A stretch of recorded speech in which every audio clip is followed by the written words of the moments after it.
ब्रह्मसूत्र ब्रह्मसूत्र ग्रंथ में page number 490 और 490 पेज के ऊपर से 14 नंबर की पंक्ति है। अंतिम में आया है अपि च अंत्यम इदं प्रमाणम आत्मैकत्वस्य प्रतिपादकम न अतः परम किंचित आकांक्षम अस्ति। ठीक है, चलिए भाई।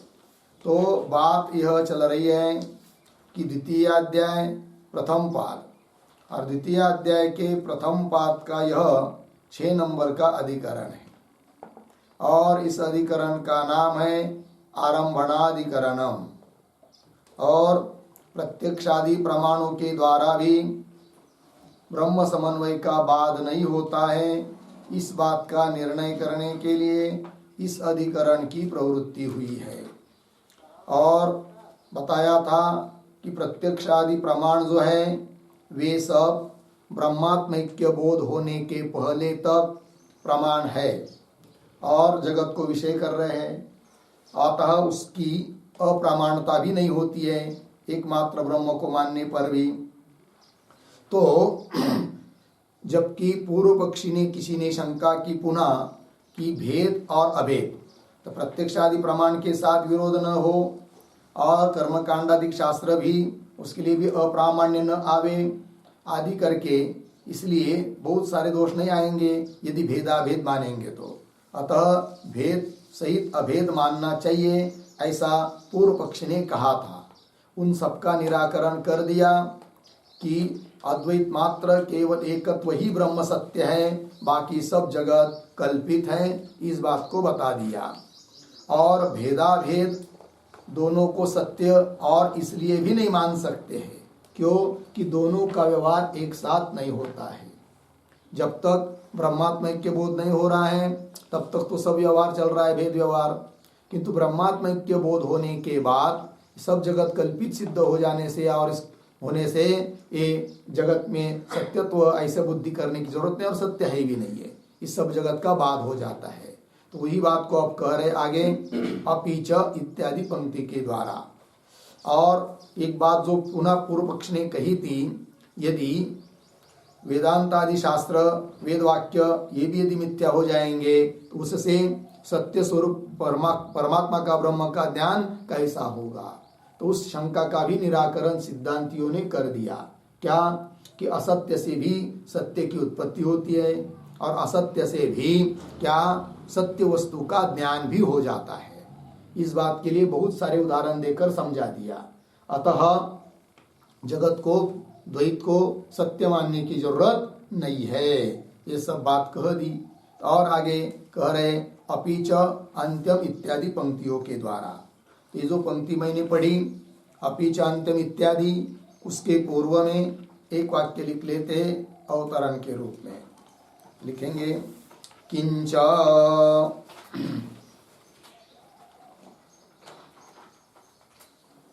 किंच अर्धविराम यदि उभयोः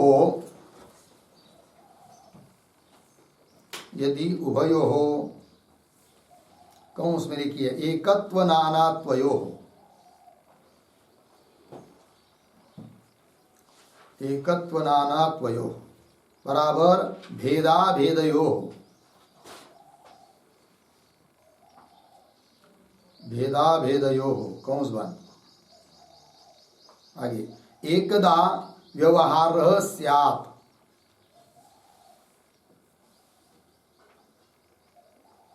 एकदा व्यवहारः स्यात् अर्धविराम तदा स्यात् अपि सत्यत्वम्, तदा स्यात् अपि सत्यत्वम् अर्धविराम न एवं अस्ति, न एवं अस्ति अर्धविराम चरमेण अनपेक्षेण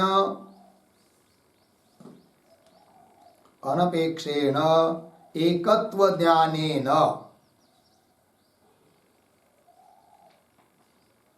एकत्व ज्ञानेन शुक्ति ज्ञानेन रजतस्य इव, शुक्ति ज्ञानेन रजतस्य इव, आगे नानात्वस्य, नानात्वस्य निश्शेषं बाधात्, निश्शेषं बाधात् न सत्यत्वम्,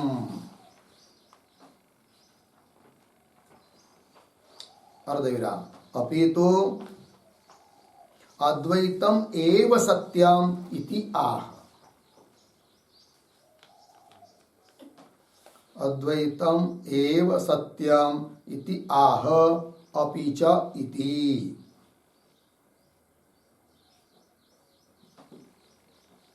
ठीक, देखो भाई अर्थ, किंच, और क्या भाई, तो कह रहे यदि कदाचित उभयो हो, उभयो मतलब एकत्व नानात्व, अर्थात भेद अभेद, क्योंकि पूर्व पक्षी कहता है एकत्व नानात्व रूप से, अर्थात भेदाभेद रूप मानना चाहिए, किंतु उसका निराकरण किया जा रहा है। और सिद्धांती कहते कदाचित दोनों का, एकत्व नानात्व का अर्थात भेदाभेद का एक ही काल में व्यवहार हो पाता, तब कदाचित हम दोनों को सत्य मानते, किंतु दोनों का एक ही काल में व्यवहार होता नहीं है। पंक्ति देखिए, उभयो एकत्व नानात्वयो एकदा व्यवहार स्यात् तदा स्यात् अपि सत्यत्वम्, तब तो दोनों को सत्य मान लेते, किंतु न एवं अस्ति, जब तक जगत के विषय सत्यत्व बुद्धि है तब तक एकत्व का बोध नहीं है, और जब ब्रह्मात्म एकत्व का बोध हो जाता है तो जगत विषय सत्यत्व बुद्धि रहती, नानात्व व्यवहार होता नहीं है। तो जब तक नानात्व का व्यवहार है तब तक एकत्व बुद्धि नहीं है, जब ब्रह्मात्म एकत्व बुद्धि हो जाती है, साक्षात्कार हो जाता है, तब नानात्व बुद्धि नहीं रहती है, अतः दोनों को सत्य नहीं मान सकते, ये कह रहे हैं।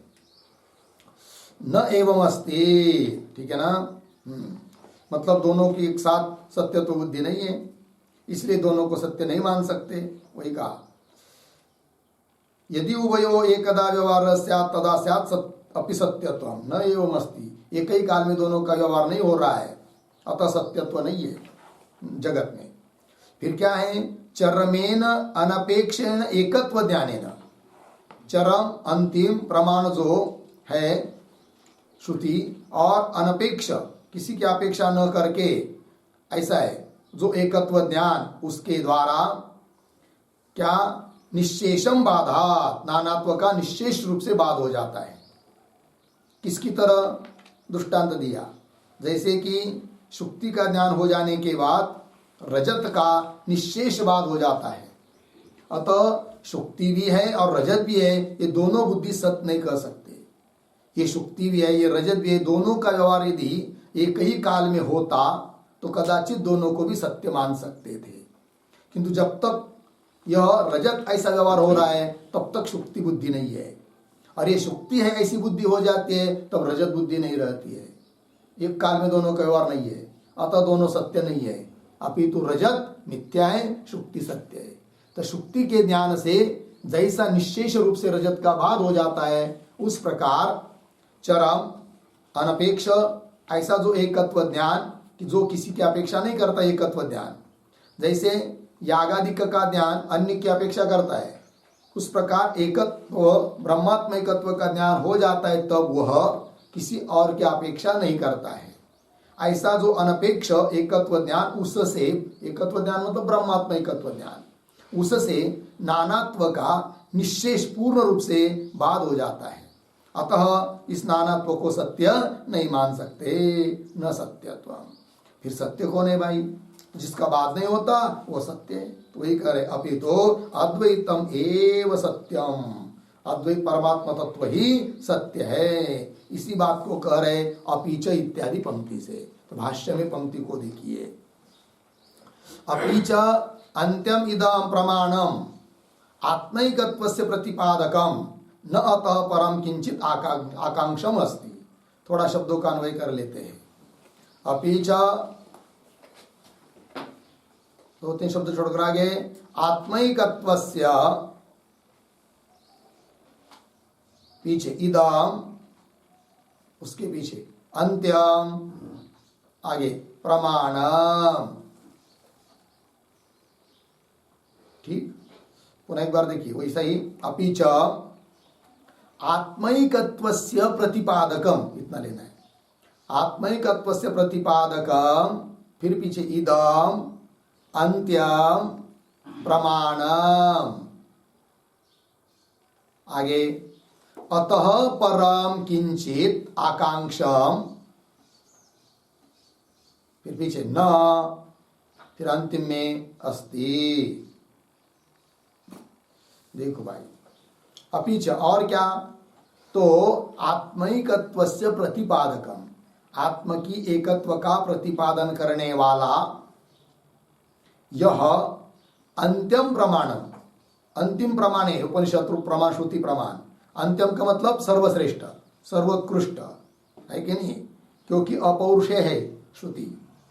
तो अंत्यम प्रमाणम क्या जी, हाँ, अपि च आत्मैकत्वस्य प्रतिपादकम इदम अंत्यम प्रमाणम। और आगे अतः परम किंचित आकांक्षम न अस्ति, एक बार उस श्रुति वाक्यों से अद्वैत एकत्व का ज्ञान हो जाता है, उसके बाद और कुछ भी आकांक्षा नहीं रहता है, किसी आकांक्षा की करने की जरूरत नहीं पड़ती है, कोई अवशिष्ट नहीं बचता है। ये बात अतः परम किंचित आकांक्षा न अस्ति, बोलेंगे कैसे, जरा समझाओ, क्या ऐसा भी कुछ होता है क्या जिसको जान लेने पर या कुछ विधान होने पर कुछ आकांक्षा रहता है? बोले हाँ रहता है अन्य जगह, किंतु यहाँ पर एकत्व का ज्ञान होने के बाद कुछ आकांक्षा नहीं रहता है। तो कैसे इस बात को व्यतिरिक्त मुख से दृष्टांत देकर समझा रहे ग्रंथकार, यथा ही इत्यादि पंक्ति से। यथा ही लोके यजेत इति उक्ते किम अर्धविराम केन अर्धविराम कथम इति आकांक्षते न एवं तत्त्वमसि अहम ब्रह्मास्मि इति उक्ते किंचित अन्यत आकांक्षम अस्ति। क्यों? सर्वात्मैकत्व विषयत्व अवगते है। ठीक है जी, चलिए भाई, तो ये जो पंक्ति है यथा ही, उसके पूर्व में एक छोटा सा वाक्य होता है, आत्मैक्य ज्ञानस्य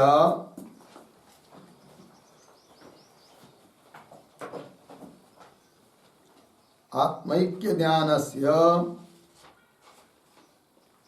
अंत्यता एव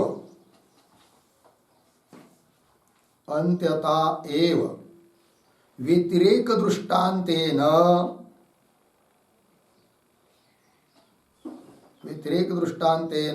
स्पष्टयति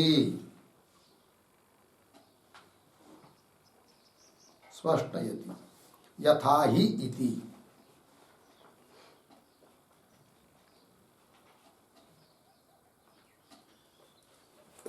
ठीक है जी, देखो भाई, आत्मैक्य ज्ञानस्य अंत्यता, आत्मैक्य ज्ञान यही अंतिम है, अर्थात सर्वोत्कृष्ट है, अंतिम है, उसके बाद कुछ जानना नहीं रहता है, यही उसकी अंत्यता है। आत्मैक्य ज्ञानस्य अंत्यता एव व्यतिरेक दृष्टांत, व्यतिरिक दृष्टांत देकर ग्रंथकार अर्थात भगवान भाष्यकार बता रहे हैं। तो पंक्ति यथा ही लोके, जिस प्रकार लोक में, क्या जी, यजेत इति उक्ते, जैसे शास्त्र ने कह दिया यजेत याग करो, लोक में लोक व्यवहार में किसी को विधान कर दिया वेद ने यजेत, फिर यजेत ये सुनने के बाद अब उसके बाद कुछ उसको जानना नहीं रहा, ऐसी बात है क्या? ऐसी बात नहीं, बहुत कुछ बाकी है अभी यजेत सुनने पर भी। क्या क्या बाकी है देखिए, यथा ही लोके यजेत इति उक्ते, ऐसा कहने पर प्रश्न उपस्थित होता है, आकांक्षा शेष रहता है, क्या? किम केन कथम इति आकांक्षते। किम मतलब किस फल के लिए, किम भाव्यम, किस फल के लिए याग करे, ये बात। केन मतलब केन साधनेन, किस साधन से याग करे, और कथम मतलब इति कर्तव्यता, किस प्रकार से करे। किम किस फल के लिए करें, किस साधन से करें और किस प्रकार से करें, इस प्रकार जानने की इच्छा बहुत हो जाती है। ये जेत यस कहने पर और सुनने पर। उस प्रकार कह दिया श्रुति ने तत्त्वमसि, और फिर सुनने वालों को ध्यान हो गया अहम ब्रह्मास्मि। और जब अद्वैत बोध हो गया फिर उसको आगे कुछ भी जानने की जरूरत रहती नहीं है। यही उसकी अंत्यता है, अंतिमता है, चरमता है ये बात। किम केन कथम इति आकांक्षते, ये हो गए उदाहरण में। आगे सिद्धांत में बता रहे न एवं, न कान्वय अस्ति के साथ, एवं तत्त्वमसि। श्रुति ने कह दिया, गुरु ने कह दिया तत्त्वमसि, और सुनने वाले को बोध हो गया अहम ब्रह्मास्मि, तू ब्रह्म हो, गुरु ने कह दिया। और सुनने वालों को ज्ञान हुआ अहम ब्रह्मास्मि, मैं ब्रह्म हूं। इति उक्ते, ऐसा कहने पर किंचित आकांक्षम न अस्ति, कुछ भी आकांक्षा नहीं है, जानने के लिए बचा नहीं है, ये बात कह दी।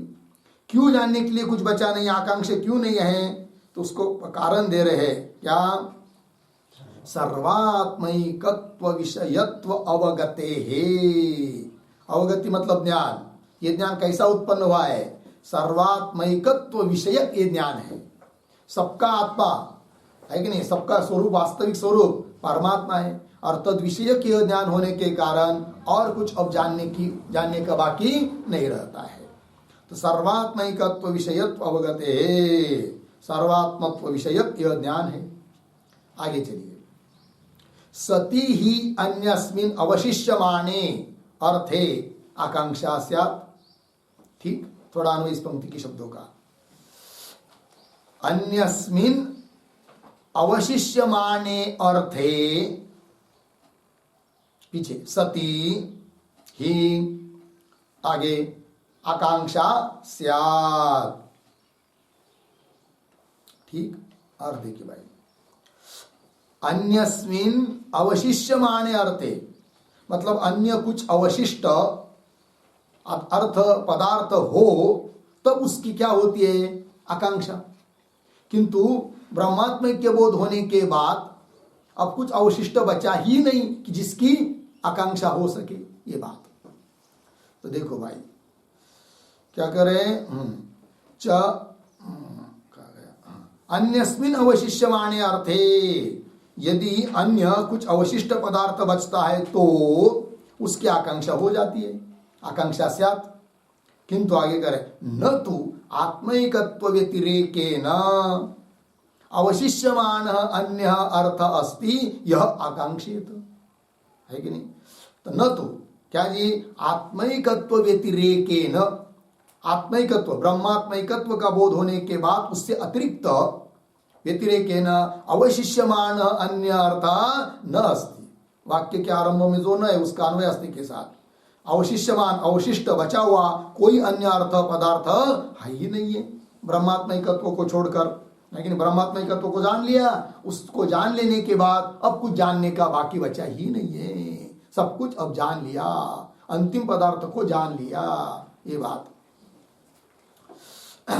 आत्मैकत्व व्यतिरेकेन भिन्नेन, ब्रह्मात्मैकत्व से भिन्न अवशिष्यमान अन्य अर्थ, अवशिष्ट बचा हुआ अन्य कुछ रहा ही नहीं, अन्य पदार्थ है नहीं कि जिसकी आकांक्षा हो सके, अन्य अर्थ न अस्ति यह आकांक्षित। ठीक, आगे चलिए। तो ये बात बता दी। तो कुल मिलाकर तात्पर्य क्या हुआ कि ब्रह्मात्मैक्य बोध होने के बाद कुछ भी अब जानने का बाकी नहीं है, वही अंतिम प्रमाण है, अंतिम ज्ञान है, ये बात बता दी, और वही सत्य है। अतः नानात्व सत्य नहीं है। नानात्व को सत्य तब मानते जब दोनों का व्यवहारिक काल में होता, किंतु जब तक ब्रह्मात्मैक्य बोध नहीं होता है तब तक तो नानात्व व्यवहार है, व्यवहारिक सत्य या काल्पनिक मां बताइए कहिए वो है। किंतु जब ब्रह्मात्मैक्य बोध हो जाता है तब ये नानात्व व्यवहार होता भी नहीं है, और सब उसके बारे में मिथ्यात्व निश्चय हो जाता है। अतः दोनों को सत्य कह नहीं सकते, एकमात्र सत्य अद्वैत परमात्मा तत्व ही है। अतः पूर्व पक्षी का जो कहना था भेदाभेद को मानना चाहिए, वो उसका खंडन हो गया। और भी कुछ बाकी खंडन करना है, किंतु उसके पहले वो कुछ बोल रहा है, शंका कर रहा है पूर्व पक्षी। क्या कहता है, न च इयम अवगति न उत्पद्यते इति शक्यम वक्तुम। पूर्व पक्ष शंका कर रहा है, मतलब अभिप्रेत्य परिहार इसको बोलते हैं, स्वयं ही शंका को उठाना और स्वयं ही उसका उत्तर देना। तो पंक्ति को देखिए, न चियम अवगति न उत्पद्यते इति शक्यम वक्तुम, है कि नहीं। तो थोड़ा सा अन्वय, च इयम अवगति न उत्पद्यते इति, एक शब्द छोड़कर आगे वक्तुम, फिर वाक्य के आरंभ करना न, फिर शक्यम, क्यों, तद ह अस्य विजज्ञौ इत्यादि श्रुतिभ्यः। देखो भाई, तो ये जो पंक्ति चालू हुई है न च इयम इति इत्यादि, उसके पूर्व में एक वाक्य लिख लेते हैं अवतरण,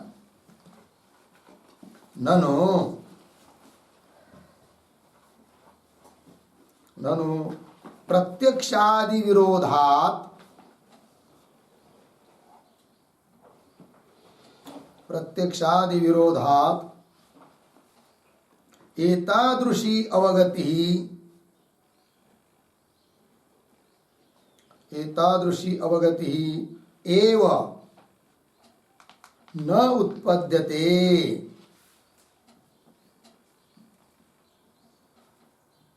न उत्पद्यते इति आह न च इति।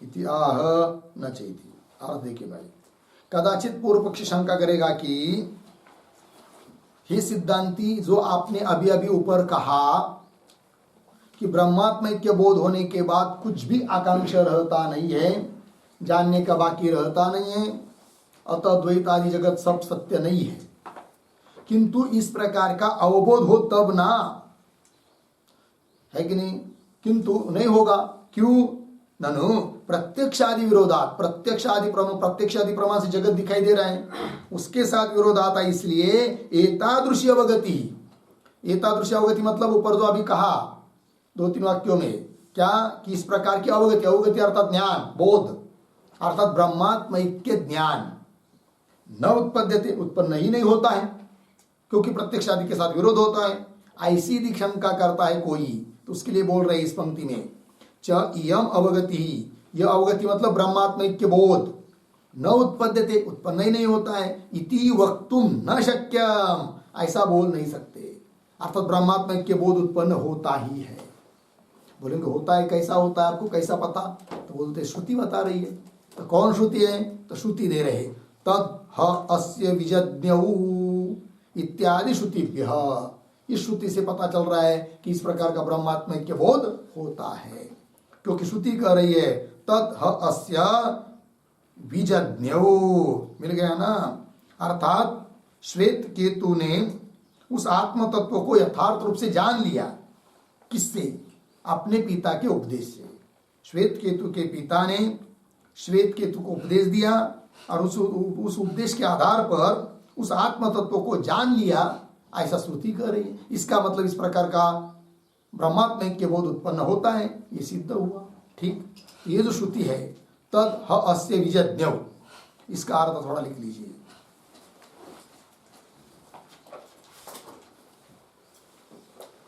प्रतीक तत्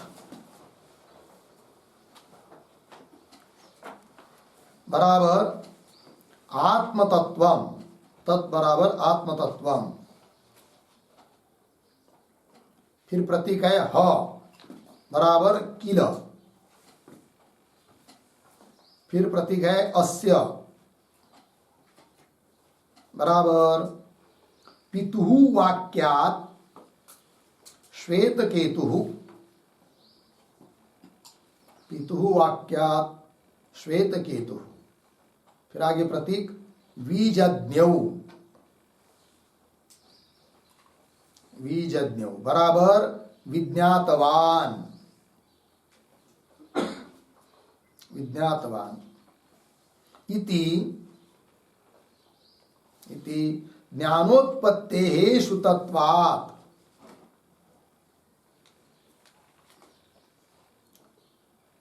ज्ञानोत्पत्तेः श्रुतत्वात् सामग्री सत्वाच्च सामग्री सत्वाच्च एतादृशी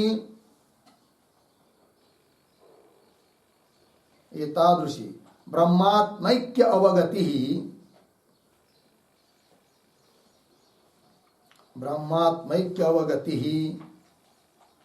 न उत्पद्यते इति वक्तुं न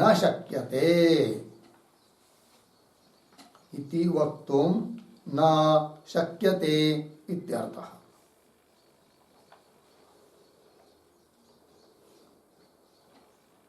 ठीक है, देखो भाई अर्थ तत् मतलब आत्मतत्व, ह मतलब किल अर्थात निश्चयवाचक अव्यय। क्या अस्य नाम पितुः वाक्यात्, श्वेत केतु के जो पिता थे उनके वाक्य से श्वेत केतु विजज्ञ विज्ञातवान, जान लिया ज्ञान को। इस प्रकार ज्ञानोत्पत्ति श्रुतत्वा ज्ञान की उत्पत्ति होती है, ऐसा श्रुति बता रही है और सामग्री भी है। अतः इस प्रकार की ब्रह्मात्मैक्य अवगति अर्थात ब्रह्मात्मैक्य बोध उत्पन्न नहीं होता है, ऐसा कह नहीं सकते। अर्थात ये बोध उत्पन्न होता ही है, इस बात की सिद्धि हो जाती है। ठीक, आगे चलिए। इत्यादि श्रुतिभ्यः।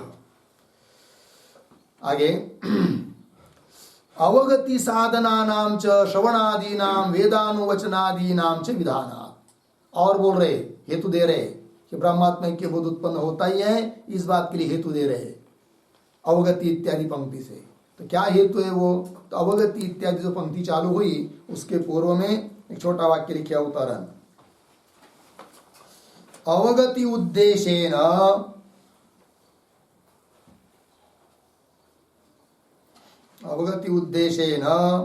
साधन विधानात्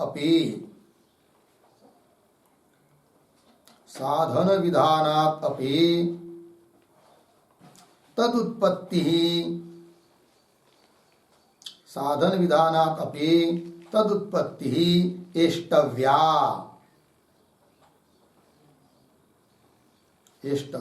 इति आह अवगति इति। देखिए भाई अर्थ, अवगति उद्देश्य, अवगति मतलब बोध, ज्ञान, ब्रह्मात्मैक्य ज्ञान, उसके उद्देश्य से ही तो साधनों का विधान किया गया है।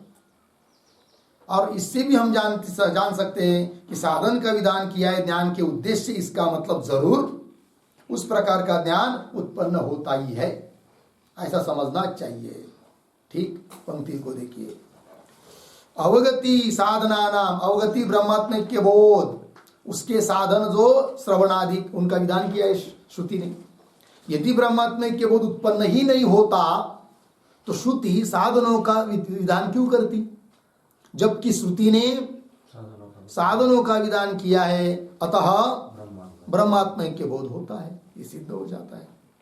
अवगति साधना नाम, अवगति के साधन कौन? श्रवणादि नाम और वेदानुवचनादि नाम। वेदानुवचनादि नाम का अर्थ है वेदाध्ययनादि नाम, वेद का अध्ययन करने के लिए बताया है, स्वाध्यायो अध्येतव्य है कि नहीं। वेदानुवचनादि नाम च विधानात्, वेदाध्ययनादि का विधान श्रुति ने किया है। लग गया? आगे चलिए। न च इयम् अवगति अनर्थिका भ्रांति वा शक्यम वक्तुम। देखो भाई, समझ लीजिए, कोई पूर्व पक्षी शंका करेगा तो उस शंका का उत्तर दे रहे। क्या शंका कर सकता है? तो शंका को समझने के लिए न च इयम्, इसके पहले एक वाक्य लिखते उतारा, जिस शंका का उत्तर भगवान भाष्यकार दे रहे।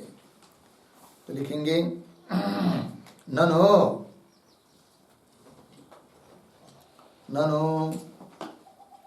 ब्रह्मावगति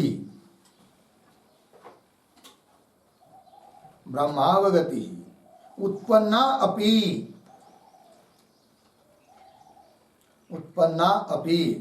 न अर्थवती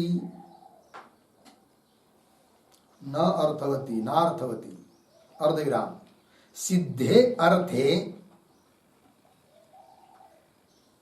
सिद्धे अर्थे स्वरूपेण फलाभावात्, स्वरूपेण फलाभावात् मानांतर विरोधात् वा भ्रांति ही एव, मानांतर विरोधात् वा भ्रांति ही एव इति आशंक्य, इति आशंक्य आह न च इति। ठीक, देखो भाई अर्थ। पूर्व पक्षी बोल रहा है कि ननु ब्रह्मावगति मतलब ब्रह्मात्मैक्य बोध उत्पन्नापि। एक तो पहले क्या कर दिया पूर्व पक्ष ने, ब्रह्मात्मैक्य बोध उत्पन्न होता है इस बात को मानने के लिए तैयार नहीं था, ऊपर ऊपर अभी बताया, किंतु उसको इस प्रकार से बता दिया श्रुति का प्रमाण देकर और साधनों का विधान देकर, दो हेतुओं से सिद्ध कर दिया कि ब्रह्मात्मैक्य बोध उत्पन्न होता है।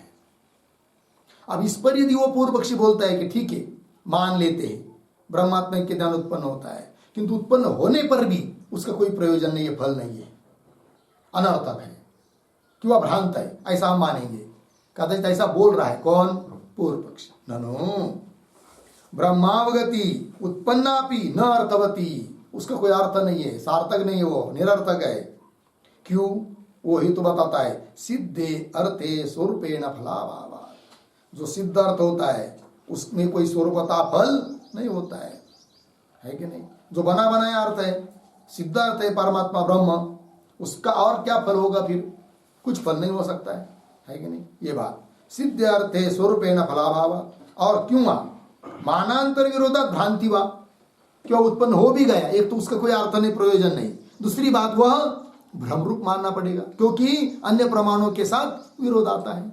तुम कह रहे एकत्व, प्रत्यक्ष आदि प्रमाण कह रहे भेद, तो अन्य प्रमाण के साथ विरोध होने से वो ब्रह्मात्मैक्य बोध को भ्रम रूप भी मानना पड़ेगा और अनर्थक भी मानना पड़ेगा। ऐसा बोल रहा है कौन, पूर्व पक्षी। तो मानांतर विरोधात्वा भ्रांति एव, भ्रम रूप ही है वो, इत्याशंक, ऐसी कोई शंका करता है तो उसके लिए उत्तर दे रहे फिर न च इत्यादि पंक्ति से। तो कह रहे भगवान भाष्यकार न च इयम अवगति अनर्थिका, इयम च इयम अवगति अनर्थिका, न अनर्थक नहीं है, कोई फल वाली नहीं, ऐसी बात नहीं है, फल है। तो बोलेंगे फिर सिद्धार्थ है ब्रह्म, तो उसमें क्या और फल होगा, तो सुनो पहले, तो पहली प्रतिज्ञा हो गई है फल है, क्या फल है वो आगे के वाक्य में बताएंगे। तो देखिए च इयम अवगति अनर्थिका न भ्रांति वा न, तो भ्रांति शक्यम वक्तुम, शब्दों को थोड़ा अन्वय कर लेते हैं। च इयम अवगति अनर्थिका भ्रांति वा इति, एक शब्द छोड़कर आगे वक्तुम, फिर वाक्य के आरंभ का न, फिर शक्यम।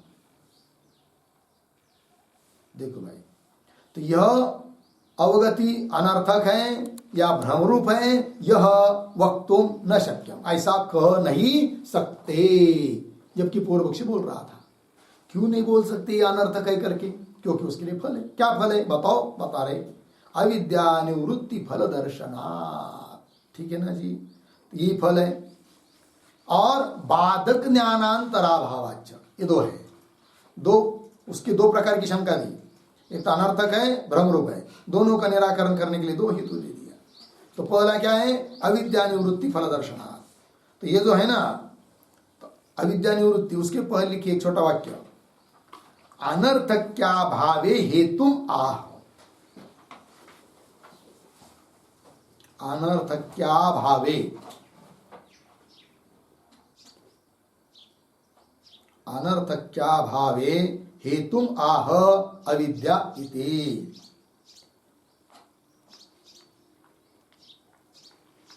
ठीक है जी, देखो भाई, तो पूर्व पक्षी क्या बोला था कि ब्रह्मात्मैक्य बोध उत्पन्न है तो होगा ही नहीं, और होगा तो अनर्थक, उसको उत्तर दे रहे अनर्थक नहीं है, अपितु अनर्थक्य का अभाव है, अर्थात प्रयोजन नहीं, ऐसी बात नहीं, अपितु प्रयोजन है। क्या फल है, अविद्या निवृत्ति फल दर्शना, यही फल है, अविद्या की निवृत्ति करना। है कि नहीं? देखो भाई, वेदांत में कुछ बातें बहुत महत्वपूर्ण होती है। क्या? कि वेदांत का, अद्वैत बोध का फल क्या है? अद्वैत ब्रह्म तत्व का फल ब्रह्म की प्राप्ति नहीं है, वो तो नित्य प्राप्त ही है। उसकी क्या प्राप्ति करनी है? फिर फल क्या है? अविद्या निवृत्ति, ये फल है। ब्रह्मात्मा के बोध होने से क्या होता है? अविद्या का नाश। ब्रह्म तो नित्य प्राप्त ही है, तो वही फल है। फिर अविद्या निवृत्ति फल दर्शना हो गया। फिर आगे है बाधक ज्ञानांतराभावाचे। ये हेतु किस लिए दिया? इसके पूर्व, हाँ वही, तो उसके पूर्व में भी एक छोटा सा वाक्य, बाधक इसके पहले, भ्रांतित्वाभावे हेतु आह। भ्रांतित्वाभावे, भ्रांतित्वाभावे हेतु आह बाधक इति। मतलब यह बोध ज्ञान भ्रम नहीं है, भ्रम रूप नहीं है, भ्रांतित्व का अभाव है। अभाव, भ्रांतित्व का अभाव है, मतलब भ्रम नहीं है।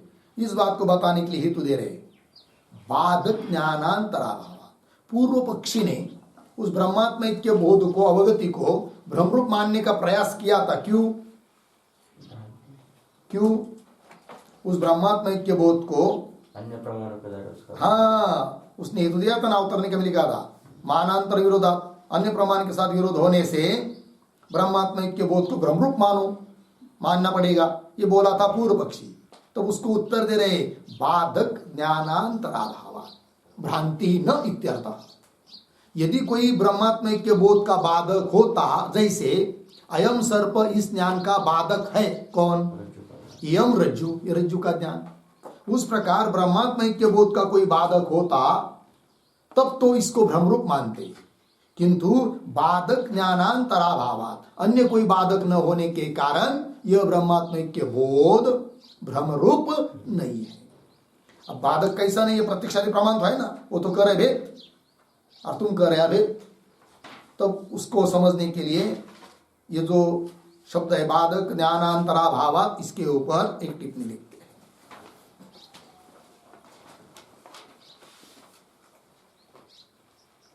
न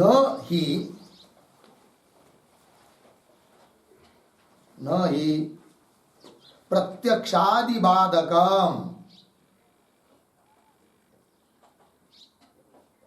प्रत्यक्षादि बाधकम अर्धविराम तस्य कल्पित द्वैत विषयत्वेन, कल्पित द्वैत विषयत्वेन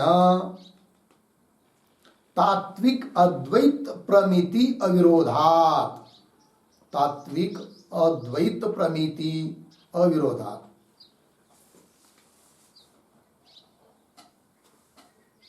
तात्विक अद्वैत प्रमिति अविरोधात् इत्यर्थः।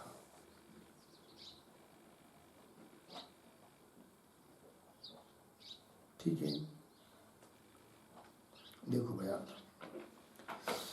तो ब्रह्मात्मैक्य बोध का बाधक प्रत्यक्षादि प्रमाण नहीं हो सकते। कारण क्या? तस्य प्रत्यक्षादि प्रमाणस्य कल्पित द्वैत विषयत्वेन, उनका विषय कौन है? कल्पित द्वैत है। अतः हाँ, यदि उनका विषय तात्विक ब्रह्म आदि कुछ होता, उसमें भी बताते, तब तो विरोध होता, किंतु प्रत्यक्षादि प्रमाण का विषय कल्पित द्वैत है। अतः तात्विक जो अद्वैत प्रमिति, अद्वैत ज्ञान, उसके साथ उन प्रत्यक्षादि प्रमाणों का कोई विरोध नहीं है। और विरोध न होने के कारण हाँ, ब्रह्मात्मैक्य ज्ञान भ्रांति नहीं है, भ्रमरूप नहीं है। ये बात हो गई। वही बाधक ज्ञानांतराभावाच्च हो गया ना, ये सब बात हो गई भाई।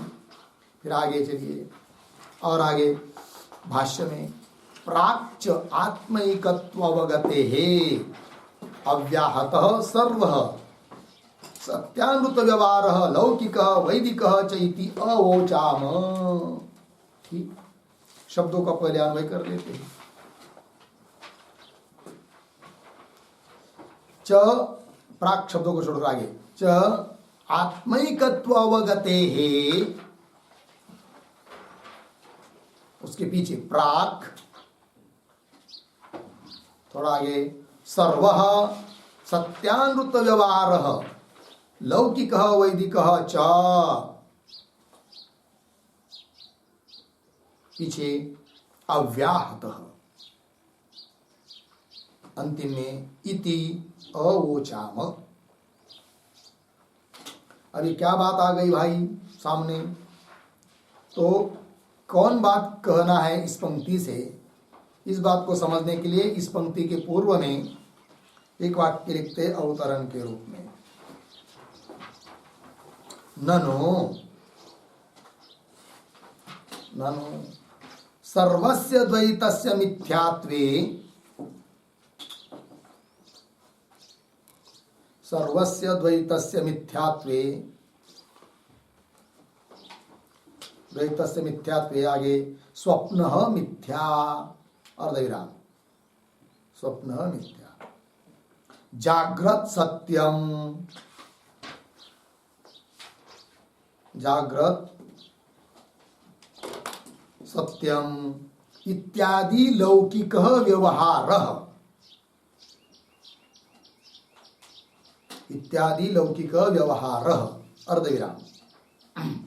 फिर आगे उद्धरण चिन्ह में सत्यम च अनृतम च, सत्यम च अनृतम च सत्यम अभवत्, सत्यम अभवत्, उद्धरण चिन्ह बंद, कौंस में लिखिए, सत्य और असत्य, सत्य और असत्य सब सत्य ब्रह्म ही है, सब सत्य ब्रह्म ही है, कौंस बंद। इति वैदिकः च व्यवहारः, इति वैदिकः च व्यवहारः कथाम, कथम इति आशंक्य, इति आशंक्य आगे यथा स्वप्ने, यथा स्वप्ने इदम सत्यम, इदम सत्यम, अर्धविराम, इदम अनृतम, इदम अनृतम इति तात्कालिक बाधाभ्याम, तात्कालिक अबाधाभ्याम, तात्कालिक बाधाभ्याम व्यवहारः भवति, व्यवहारः भवति, अर्धविराम, तथा दीर्घ स्वप्ने अपि, दीर्घ स्वप्ने अपि इति, इति उक्त स्वप्न दृष्टान्तम, उक्त स्वप्न दृष्टान्तम स्मारयति, स्मारयति प्राक् इति, प्राक् इति, ठीक है। देखो भाई अर्थ,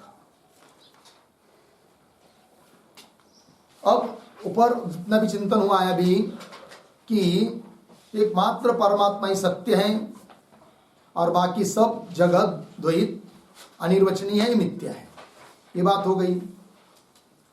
इस पर कदाचित पूर्व पक्षी शंका करेगा, अरे भाई ब्रह्म को छोड़कर तुम सबको मिथ्या कह रहे हो, द्वैत को, तब तो बड़ी गड़बड़ होगी। क्या होगी? वो बोल रहा है पूर्व पक्षी, जो अभी लिख के दिया, ननु सर्वस्य द्वैतस्य मिथ्यात्वे, समस्त द्वैत जगत प्रपंच मिथ्या है, तो जगत के जो व्यवहार है वो कैसा होगा, संपन्न होगा? फिर वैदिक व्यवहार और लौकिक व्यवहार, किस प्रकार का लौकिक व्यवहार, किस प्रकार का वैदिक व्यवहार बता रहे हैं। ननु सर्वस्य द्वैतस्य मिथ्यात्वे, समस्त द्वैत यदि मिथ्या है तो लोक में जो बोला जाता है स्वप्न मिथ्या, जागृत सत्यम इति लौकिक व्यवहार, ये लौकिक व्यवहार है, लोक का व्यवहार है। सब लोग यही समझते हैं, स्वप्न मिथ्या होता है और जागृत सत्य होता है, और तुम सबको मिथ्या कर रहे हैं, फिर ये व्यवहार है, ये बाधित होगा ना। लोगों ने ऐसा नहीं कहना चाहिए था ना फिर कि स्वप्न मिथ्या है जागृत सत्य है, दोनों मिथ्या, ऐसा बोलना चाहिए। ये तो नहीं होता है, फिर ये कैसा तालमेल बैठेगा? ये पूर्व पक्षी का अभिप्राय। स्वप्न मिथ्या जागृत सत्यमिति इत्यादि लौकिक व्यवहार, और दूसरी बात वैदिक व्यवहार भी। वैदिक व्यवहार क्या? श्रुति बताती है सत्यम च अनृतम च सत्यम अभवत्। इसका मतलब जगत में जो भी सत्य करके है और असत्य है वो सब सत्य ब्रह्म ही है। तो यदि ये जो द्वैत प्रपंच पूरा मिथ्या ही होता तो श्रुति ये क्यों बताती? जगत का सत्य भी असत्य भी क्या है? सब कुछ सत्य ब्रह्म ही है कि नहीं? ये व्यवहार भी बाधित हो जाएगा ना, क्योंकि सत्य असत्य दोनों रूप से बता रही है जगत के व्यवहार को श्रुति। सत्य और असत्य सब सत्य ब्रह्म इति वैदिकश्च व्यवहार कथा। ये व्यवहार की संगति कैसी लगाओगे? कब नहीं लगेगी संगति? समस्त द्वैत जगत को तुम मिथ्या कर रहे हो तो ये व्यवहार की संगति नहीं लगेगी। ये बोल रहा है कौन? पूर्व पक्षी। तो व्यवहार कथम इति आशंक्य, ऐसी यदि शंका करता है कौन? पूर्व पक्षी। तो उसको उत्तर दे रहे, उत्तर पीछे दे चुके स्वप्न के दृष्टांत से, उसको स्मरण करा रहे भगवान भाष्यकार प्राक इत्यादि पंक्ति से। किंतु क्या कहा है पीछे स्वप्न दृष्टांत से, उसको भी लिख के दिया आपको। स्वप्ने यथा स्वप्न, जिस प्रकार स्वप्न में इदम सत्यम इदम अनृतम इति तात्कालिक बाद अबादाभ्याम व्यवहार भवति। जैसे किसी को स्वप्न पड़ा है और स्वप्न में उसको रज्जु पर भ्रम हुआ सर्प का, स्वप्न में ही, और थोड़ी देर के बाद किसी ने बताया अरे नहीं ये सर्प नहीं है ये रज्जु है। तब क्या हुआ फिर कि स्वप्न में ही सर्प दिखाई दिया, स्वप्न में ही सर्प का बाद हुआ। फिर स्वप्न में ही वो विचार करता है अरे ये स्वप्न सर्प मिथ्या है, रज्जु सत्य है। वस्तुतः देखा जाए तो न रज्जु सत्य है न सर्प सत्य है, तो भी उस स्वप्न काल में रज्जु का ज्ञान बाधक बन गया और सर्प का ज्ञान बाध्य हुआ। सब मिथ्या होने पर भी जैसे सो तात्कालिक उस स्वप्न काल में बाध्य बाधक भाव है, उसी प्रकार ब्रह्मात्म के बोध होने के पहले इस जगत के व्यवहार में ये सत्य है ये असत्य है, इस प्रकार का बाध्य बाधक भाव को लेकर व्यवहार चलता है। उस व्यवहार को सुसंगत करने के लिए जगत को सत्य समझने की जरूरत नहीं है। ये बात वही कह रहे हैं। यथा स्वप्ने इदम सत्य इदम अनृतमिति तात्कालिक स्वप्नकालिक बाद अबादाभ्याम व्यवहार हो जाता है, व्यवहार भवति। तथा दीर्घ स्वप्ने, फर्क इतना ही है कि स्वप्न जो है वो अल्प है और ये जागृत स्वप्न ही है लेकिन दीर्घ स्वप्न है, इतना ही। दीर्घ स्वप्न्यापि इति, दीर्घ स्वप्न में भी उस प्रकार व्यवहार होता है। क्या? सर्प मिथ्या है, रज्जु सत्य है, या स्वप्न मिथ्या है, जगत सत्य है, इस प्रकार का व्यवहार होता है।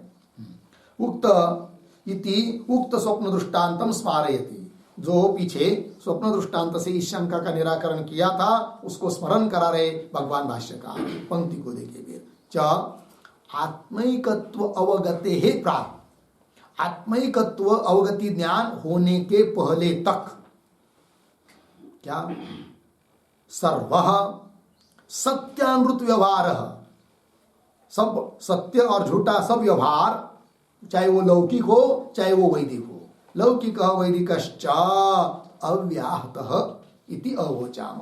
अव्याहतः, अव्याहत शब्द का अर्थ देखिए अबाधितः, अबाधित है ज्ञान होने के पहले तक। अव्याहत अबाधित हो गया। इति अवोचाम, अंतिम पद है ना, इति अवोचाम का अर्थ देखिए स्वप्न निदर्शनेन दर्शितम इत्यर्थः। स्वप्न निदर्शनेन, स्वप्न निदर्शनेन दर्शितम इत्यर्थः।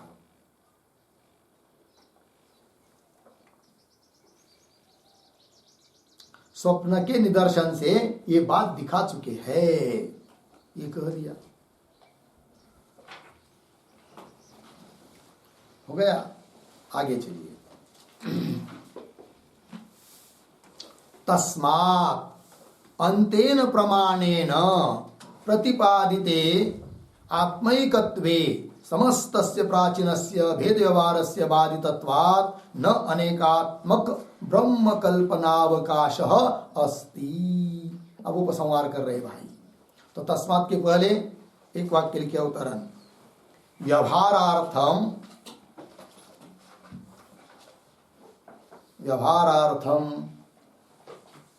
नानात्वं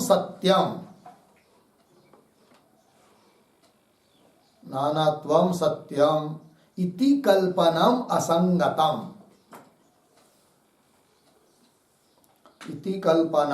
असंगतम इति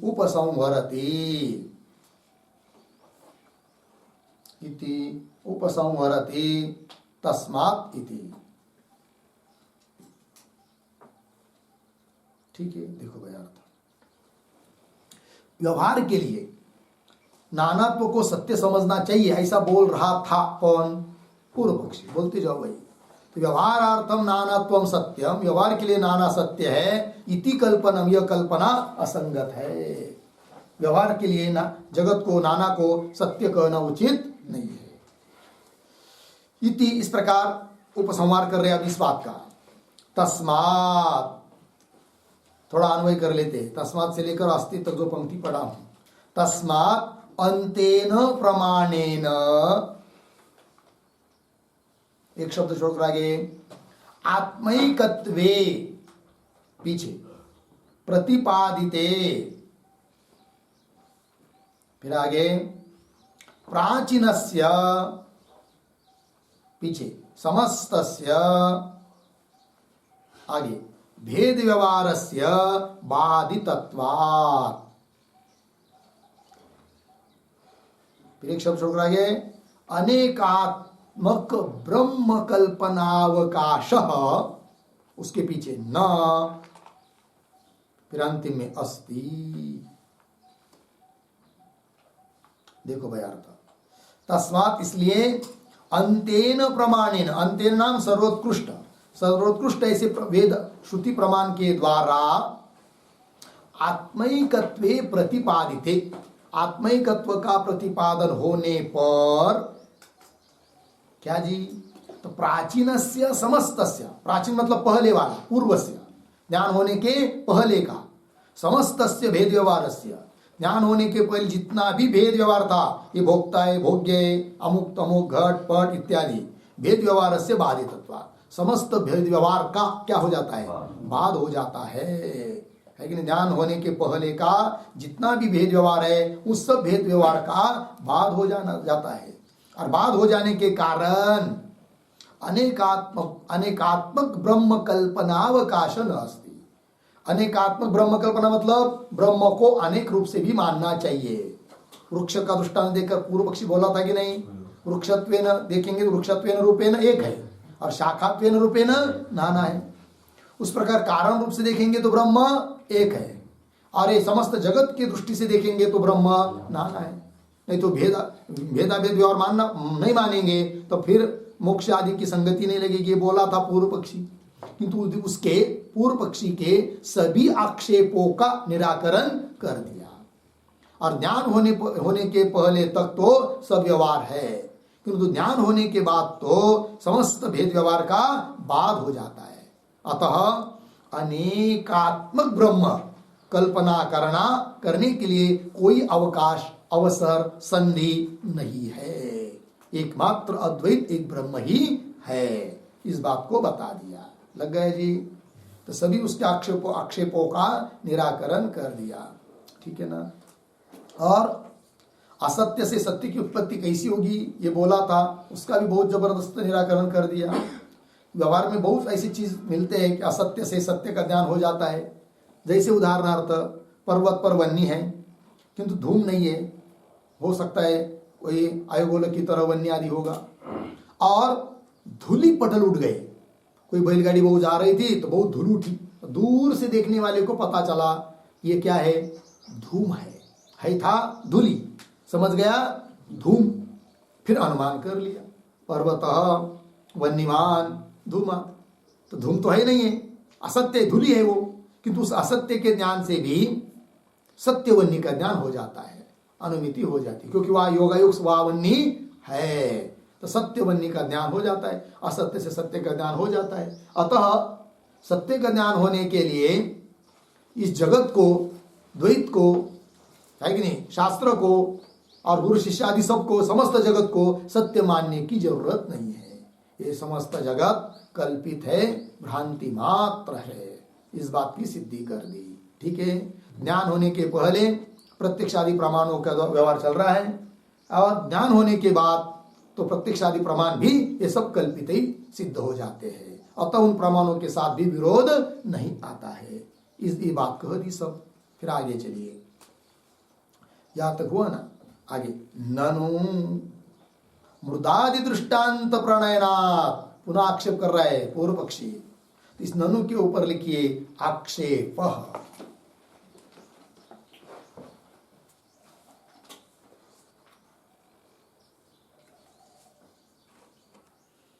ठीक, तो पंक्ति पढ़ता हूं। ननु मृदादि दृष्टांत प्रणयनात् परिणामवद ब्रह्म शास्त्रस्य अभिमतम इति गम्यते। शब्दों का थोड़ा अन्वय। ननो मृदादि दृष्टांत प्रणयनात्, एक शब्द छोड़कर आगे, शास्त्रस्य पीछे परिणामवद ब्रह्म, आगे अभिमतम इति गम्यते। अभी क्या बोल रहा है पूर्व पक्षी? तो पूर्व पक्षी के मन में क्या है, इस बात को समझने के लिए ननु के पहले एक वाक्य लिखते हैं उदाहरण। ननु ननु ब्रह्मणः अनेकात्मकत्वम्, ब्रह्मणः अनेकात्मकत्वम् न अस्माभिः कल्प्यते, न अस्माभिः कल्प्यते। अर्धविराम, किंतु श्रौतम एव, किंतु श्रौतम एव इति शंकते ननु इति। श्रौतम एव इति शंकते ननु इति।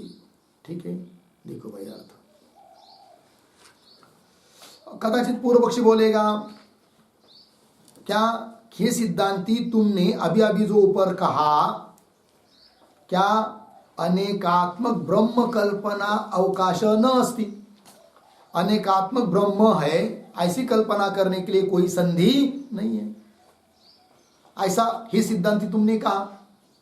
किंतु अरे सिद्धांती, ब्रह्म अनेकात्मक है, ये हम थोड़ी कल्पना करते हैं, हम नहीं कल्पना करते। फिर कौन बता रहा है? श्रुति बता रही है। कौन बोल रहा है? पूर्व पक्षी। ननु ब्रह्मण अनेकात्मकत्वम न अस्माभिः कल्प्यते, हम नहीं बोल रहे, किंतु श्रौतम एव श्रुति कहती है। अच्छा, कौन श्रुति कहती है ब्रह्म अनेक है करके? तो वो बोल रहा है कौन? पूर्व पक्षी ननु आदि से। तो कौन श्रुति बताती है करके? ननु मृतादि दृष्टांत प्रणयनात्, वो पूर्व पक्षी बोल रहा है उस ब्रह्म को ब्रह्म का बोध कराने के लिए दृष्टांत दिया है। कौन सा? मिट्टी और घट का, और वो परिणामी दृष्टांत है। एक ही मिट्टी के अनेक घट शराब आदि बन जाते हैं, है कि नहीं? तो मिट्टी के दृष्टि से एकत्व है और घट शराब आदि की दृष्टि से अनेकत्व है। तो श्रुति स्वयं बता रही परिणामी का दृष्टांत। अतः श्रुति से ही सिद्ध हो जाता है कि ब्रह्म अनेक है करके, हम कहीं को कल्पना करेंगे? ऐसा बोल रहा है कौन? पूर्व पक्षी। ननु मृदादि दृष्टांत प्रणयनात्, मृदादि दृष्टांत लिखा हुआ होने के कारण क्या? शास्त्रस्य परिणाम वद ब्रह्म अभिमतम, शास्त्र को भी ब्रह्म अभिमत है, मान्य है। कौन सा? परिणामवत, परिणाम से युक्त, परिणाम वाला ब्रह्म है, ऐसा शास्त्र को भी अभिमत है, मान्य है। कौन बोल रहा है? पूर्व पक्षी। यदि शास्त्र को परिणामोद ब्रह्म मान्य नहीं होता तो शास्त्र मिट्टी आदि का परिणामी दृष्टांत न दिया होता। जबकि शास्त्र ने मृदादि मृद घटादिकों का परिणामी दृष्टांत दिया है, अतः शास्त्र को भी परिणामवत ब्रह्म अभिमत है। कौन बोल रहा है? पूर्व पक्षी। ये भूलना नहीं। न मृदादि दृष्टांत प्रणयनात् शास्त्रस्य परिणामवत ब्रह्म, अर्थात परिणामी ब्रह्म अभिमत है, मतलब मान्य है। अभिमतम इति गम्यते, न्यायते, जाना जाता है।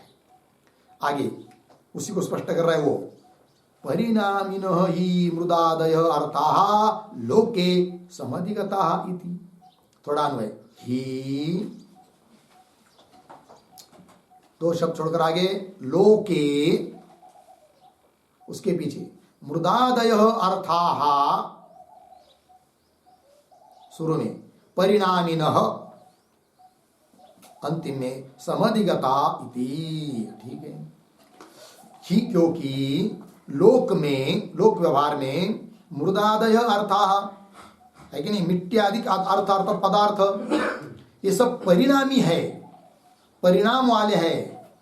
ये निश्चित है, ही मतलब निश्चयवाची का भी है, परिणामी है। समधिगता, सम्यक रूप से लोग इसको जानते हैं कि मिट्टी का परिणाम घटाधिक है करके, और परिणामी का दृष्टांत दिया है शास्त्र ने। अर्थात शास्त्र को भी मान्य है कि ब्रह्म यह परिणामी है, परिणाम होता है उसका। अतः ब्रह्म अनेक है, ये कल्पना हम नहीं करते, शास्त्र के आधार पर बोल रहे, ऐसा पूर्व पक्षी कहता है। तब उसका उत्तर दे रहे न इति उच्यते। मिल गया? उसके ऊपर लिखिए नई, इसके ऊपर समाधानम।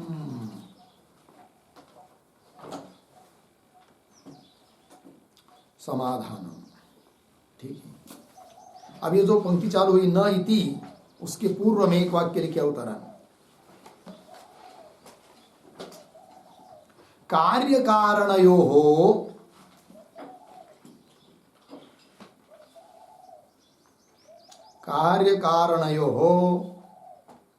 अनन्यत्वांशे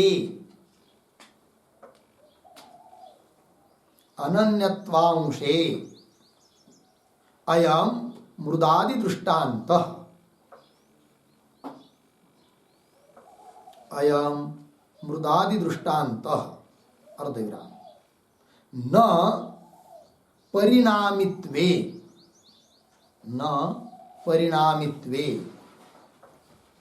अर्धविराम, ब्रह्मणः कूटस्तत्व श्रुति विरोधात्,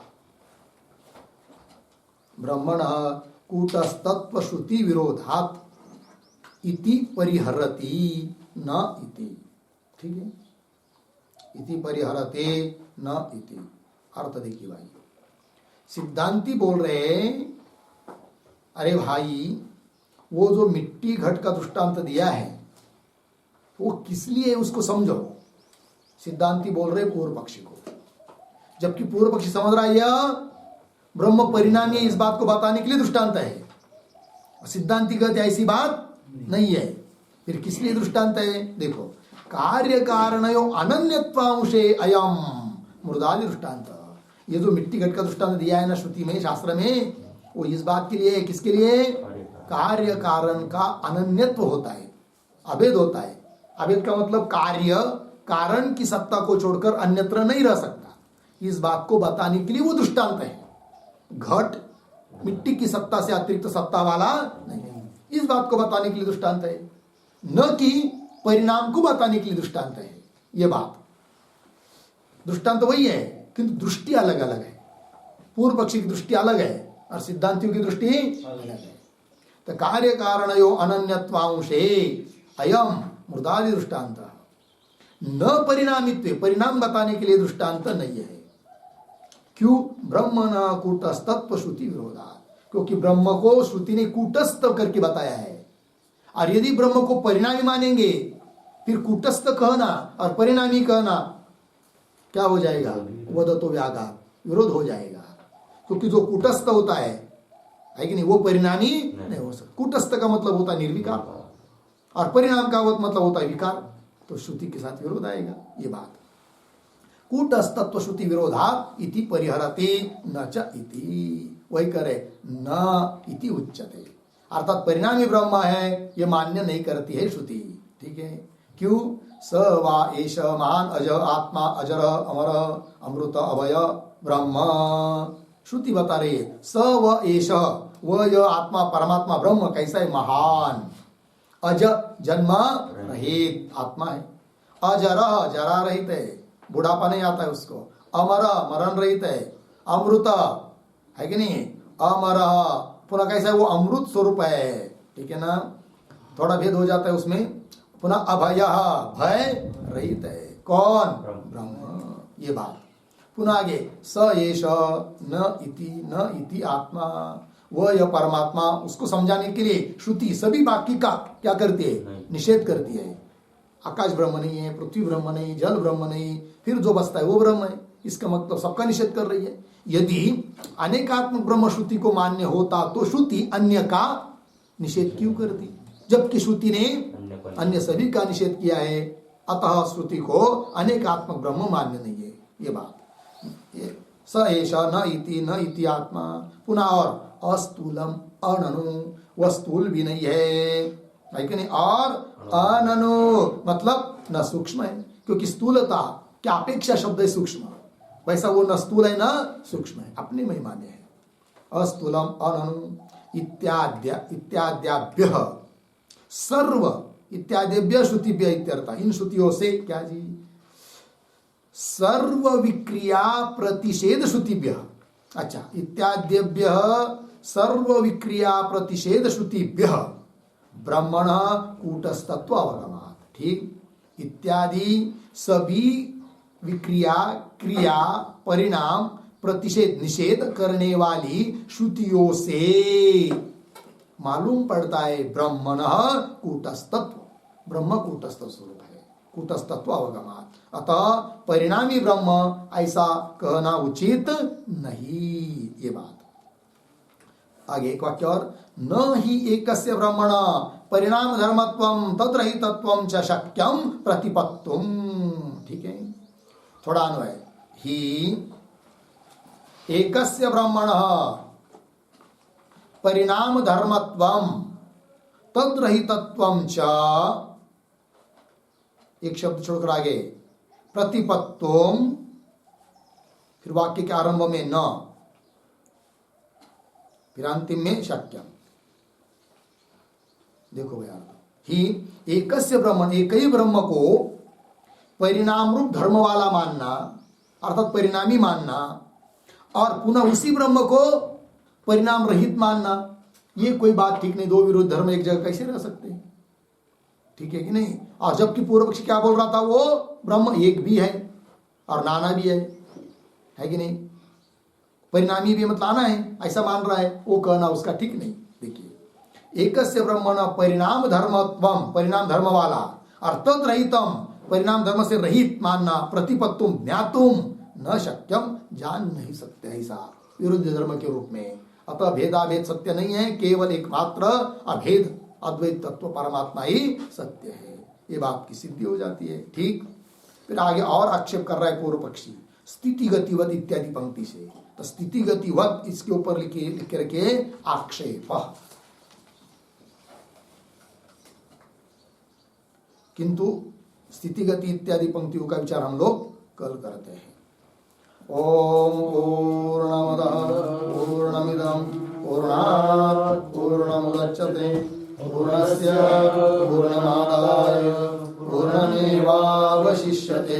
ओम शांति शांति शांति।